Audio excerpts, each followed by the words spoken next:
আমরা কিছুই করতে পারিনি আল্লাহ, রমজান মাসে আমরা কিছুই করতে পারি নাই। আমাদের মতো গুনাহগারকে আল্লাহ তুমি সেই কাতারে শামিল করো। পুরো রমজানে আমরা আমাদের গাজার ভাইদের জন্য কিছুই করতে পারি নাই, একটা টাকা সাদাকা পাঠাতে পারি নাই, ওদেরকে এক বেলার খাবার দিতে পারি নাই। রমজানে আমরা কোরআনের হক আদায় করতে পারি নাই, খাস করে তওবা করতে পারি নাই, তাহাজ্জুদ ভালো করে পড়তে পারি নাই, তারাবি ঠিক মতো করতে পারি নাই। রোজা রেখেছি গদবাঁধা রোজা রাখার মতো। আল্লাহ যেভাবে তোমার নবী সাহাবীরা আমল করেছিলেন এরকম আমল আমরা করতে পারি নাই। তাও তোমার ক্ষমা, তোমার দয়ায়, তোমার রহমতে আজকে আমাদেরকে ক্ষমা করো এবং এই শিক্ষাগুলো থেকে আমাদেরকে ভবিষ্যতে তৌফিক দান করো, যাতে করে আমরা তোমার রেজামন্দির মতো করে জীবনযাপন করতে পারি, গুনাহমুক্ত জীবনযাপন করতে পারি, ইসলামের জন্য একদম জান মাল সময় শ্রম উজাড় করে দিনের খেদমত করতে পারি।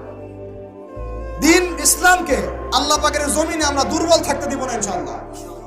দিন ইসলামকে আল্লাহ পাকের জমিনে আমরা শক্তিশালী করেই ছাড়বো ইনশাআল্লাহ। দিন ইসলামকে আমরা আল্লাহ পাকের জমিনে বিজয়ী করেই ছাড়বো ইনশাআল্লাহ। এই পথে যারা বাধা প্রদান করবে এদের বিরুদ্ধে আমরা প্রতিবাদ করে তুলবো ইনশাআল্লাহ।